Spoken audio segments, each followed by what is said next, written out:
Qüvvətin imtahanı, tarixin və ruhun dərinliyində uzaq bir zamanın Azərbaycan torpaqlarının qədimliyinə və sonsuzluğuna şahid olan bir kənddən insan qəlbinin dərinliklərində yaşayan arzular, qürur və güc həm təbiətin, həm də tarixin sərt reallıqları ilə üzləşirdi.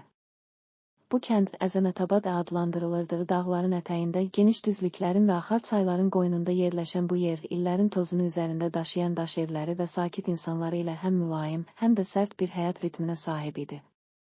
Burada hər kəs həm keçmişin dərslərini, həm də gələcəyin ümidlərini öz qəlbində daşıyır. Hər addımda gücün, həm bədən, həm ruh, həm də qəlb qüvvəsinin əhəmiyyətini anlamağa çalışırdı. Əzəmətabadın ən hörmətli ailələrindən biri olan Mirzəovlar ailəsi, kəndin mərkəzində yaşayan və torpaqla, ənənələrlə dərin bağlılıq hiss edən insanlardan idi.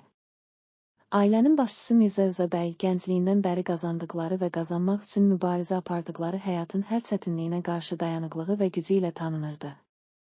Onun gözlərində keçmişin sınaqlarının və zəfərlərin işığı parıldayır, hər sözü sanki illərin tozunu siləyən tarixin dərslərini əks etdirirdi. Rza bəyin 2 övladı var idi. Böyük oğlu Kamran və incə ruhlu qızı Nərmin. Kamran, atası kimi qüvvətli, ədalət və mübarizə ruhunu daşıyan bir gənc idi. O, kəndin işləri, torpağın qorunması və xalqın rifahı uğrunda yorulmadan çalışırdı. Nərmin isə yumşaq ürəyi və dərin duyğuları ilə insanlara qarşı mərhəmət və sevgi bəsləyən, hər kəsin qəlbində ümid işığı olan bir varlıq idi. Günlərin birində Əzəmətabadın sakinləri uzaqdan gələn və zərbə vuran xəbərlərlə sarsıldı. Qonşu kəndlərdən birində hakimiyyətin əlindən gəlməyən sərt idarəçilik və zalım hökmranlıq hökm sürürdü. O kənddəki liderlər, gücün əfsanəvi simvolu olan Əqələm qüvvət adlanan əsası ələ keçirmək üçün hər şeyi etməyə hazır idilər. Bu qüvvət yalnız maddi zənginlik deyil, həm də insan qəlbindəki inam, güc və həmrəylik hissini təmsil edirdi. Əzəmətabadın sakinləri üçün isə güc yalnız öz varlıqlarını müdafiə etmək və haqqın, ədalətin qorunması ilə bağlı idi. Mirzə Rza bəy ailəsi ilə birlikdə kəndin mərkəzində toplanmış, uzun illərin sınağına uğramış ağacın altından insanlıq və ədalət haqqında dərin düşüncələrini bölüşürdü. O, güc, bu yalnız silah və əzəmət deyil. O, insanın öz içində yatan əbədi ümidin, mərhəmətin və ədalətin təcəssümüdür. Biz hər zaman torpağımıza, öz ailəmizə və xalqımıza sahib çıxmaq üçün yalnız fiziki gücdən deyil, həm də ürəklərimizin dərinliyindən gələn bir gücdən istifadə etməliyik, deyə Nitq söyləyirdi. Bu sözlər gənc Kamranın qəlbində dərin izlər buraxdı. O, atası Rza bəyin hər sözü ilə öz içində yanan və hər gün böyüyən qüvvət hissini yenidən kəşf edir, kəndin vətənpərvər ruhunu canlandırmaq üçün öz var gücü ilə çalışırdı. Bir neçə həftə sonra qonşu kənddən gələn bir səs-küy Əzəmətabadın sakit həyatını dəyişdirdi. Zalim rəhbərlərin ordu qüvvələri Qələm qüvvət adlı əsası ələ keçirmək və öz zalım hakimiyyətlərini yaymaq üçün yol açmışdılar. Bu xəbəri eşidən hər kəs ürəklərindəki qorxu ilə yanaşı, eyni zamanda inam və qürur daşıdı. Mirzə Rza bəy ailəsini və kəndin bütün sakinlərini bir araya yığaraq onlara bizim gücümüz yalnız silahlarla deyil, insan qəlbinin dərinliyində yatan ədalət, sevgi və inamla bağlıdır. Hər birimiz torpağımıza və vətənimizə sahib çıxmaq üçün öz içimizdəki qüvvəti oyandırmalıyıq, deyə sözlər söylədi. Kamran atası tərəfindən öyrədilmiş dəyərləri yad edərək kəndin müdafiəsi üçün könüllü olaraq orduya qoşulmaq qərarına gəldi. Onun yanında kəndin gənclərindən başqa Nərmin də şeir və ədəbiyyat vasitəsilə insanlara ümid və sevgi aşılamanın vacibliyini izah edən yazıları ilə xalqın ruhunu canlandırmağa çalışırdı. Nərmin hər bir söz, hər bir şeir, ürəklərdə yanan o əbədi gücün, ədalətin və sevginin sədasıdır, deyə təsvir edirdi. Kəndin digər sakinləri isə ailə, dost və qonşular kimi bir araya gələrək, hər kəsin öz vəzifəsini yerinə yetirdiyi, birlik və həmrəyliklə qarşı-qarşıya duran bir vəziyyətə girdilər. Kamranın orduya qoşulması həm kəndin, həm də qonşu yerlərin müdafiəsi üçün böyük ümid doğurdu. O, hər addımda atası Rza bəyin və xalqın ona bəxş etdiyi dərin inamı daşıyırdı. Onun gözlərində yalnız öz qəhrəmanlığı yox, həm də bütün xalqın, torpağın və tariximizin yaşadığı o əbədi gücün işığı yanırdı. Günlər keçdikcə zalım qüvvələrin yaxınlaşması ilə Əzəmətabadın sakinləri birlik və qarşılıqlı dəstək sayəsində öz aralarında möhkəm bir divar kimi ədalət və insanlıq uğrunda mübarizə aparmağa başladılar.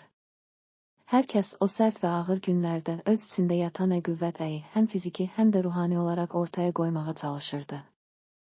Mübarizənin ortasında Kamran və bir neçə gənc öz aralarında taktiki görüşlər keçirərək düşmənin zəif nöqtələrini aşkar etməyə başladılar.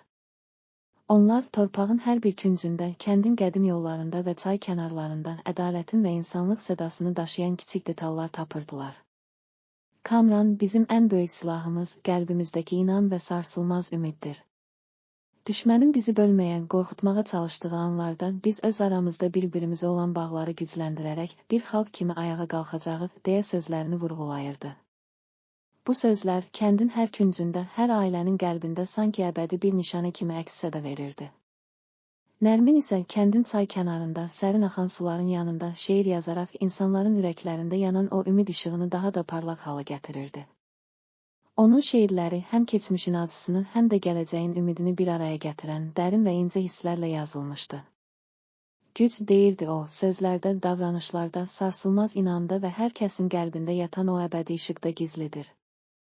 Biz birlikdə torpağımızı, tariximizi və insanlıq dəyərlərimizi qoruya biləcəyik. Onun bu səmimi sözləri kəndin hər küncündə, gənclərin və yaşlıların ürəklərində dərin iz buraxırdı. Düşmənin qüvvələri artıq Əzəmətabaya yaxınlaşdıqca Mirzə Rza bəy kəndin ən böyük meydanından bütün sakinləri bir araya yığdı və uzun ağac kölgəsində keçirilən toplantıda ədalət, sevgi və inamın gücü haqqında son sözlərini söylədi. O, bizim gücümüz yalnız silahların, müdafiənin və fiziki qüvvənin cəmlənməsi ilə deyil, insan qəlbinin dərinliyində yatan sarsılmaz ümid, ədalət və sevgi ilə ölçülür. Hər birimiz öz həyatımızda bu gücü ortaya qoyduqca tarixin ən çətin anlarını belə aşacağıq, deyə Nitq söylədi. Bu sözlər hər kəsin ruhunu qızdırdı, sanki o an torpaq özündə yaşayan min illik sirlər, qəhrəmanlıq dastanları və ədalətin simvoluna çevrilmişdi. Mübarizə başladı və Kamran, digər gənclər və kəndin müdafiəçiləri düşmənin silahlı qüvvələri ilə qarşı-qarşıya gəldilər. Hər döyüşdə, hər qarşıdurmada insanın qəlbində yanan o əbədi qüvvət sanki bütün kainatın sədası kimi çalır. Hər bir qurbanın, hər bir zəfərin, hər bir kədərin səsi birləşirdi. Kamranın gözlərində yalnız öz qəhrəmanlığı yox, həm də bütün xalqın, torpağın və tariximizin gücü parıldayırdı. O, hər addımında atası Mirzə Rza bəyin öyrətdiyi dəyərləri, kəndin ənənələrini və insanlıq sevgi dəyərlərini xatırlayaraq düşmənin hər hücumuna cavab verirdi. Günlər, həftələr, bəlkə də aylar keçdi. Hər bir zəfər və məğlubiyyət insanlara gücün yalnız fiziki deyil, ruhani dərinlikdə də tapıldığını xatırlatdı. Düşmənin zalim idarəçiliyi bütün əraziləri titrədərkən Əzəmətabad sakinləri birlik və həmrəyliklə öz içlərində yatan sarsılmaz gücü ortaya qoyaraq nəhayət ədalətin və haqqın qələbəsini elan etdilər.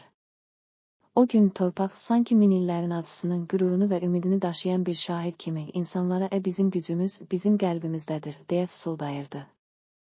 Mübarizədən sonra kənd sakitliyini bərpa etdi. Ancaq bu sarsılmaz güc yalnız hərbi zəfərlə ölçülmürdü, o həm də insanlıq dəyərlərinin, ədalətin və sevginin daim var olduğunu göstərən, keçmişin dərslərini və gələcəyin ümidini daşıyan bir simvola çevrildi. Mirzə Rza bəy, qızları Kamranın və Nərminin əməllərini, hər kəsin ürəyində parlayan o sarsılmaz gücü və inamı görərək, biz bu torpaqda həyatın hər çətinliyini birlikdə aşdıq, çünki hər kəsin içində əsl qüvvət, ədalət, sevgi və inam var idi, deyə sözlərinə davam etdi. Kəndin əzəmətli tarixi artıq yalnız keçmişdə qalmadı, o, hər bir insanın gündəlik həyatında, hər baxışında və hər addımında öz əksini tapdı.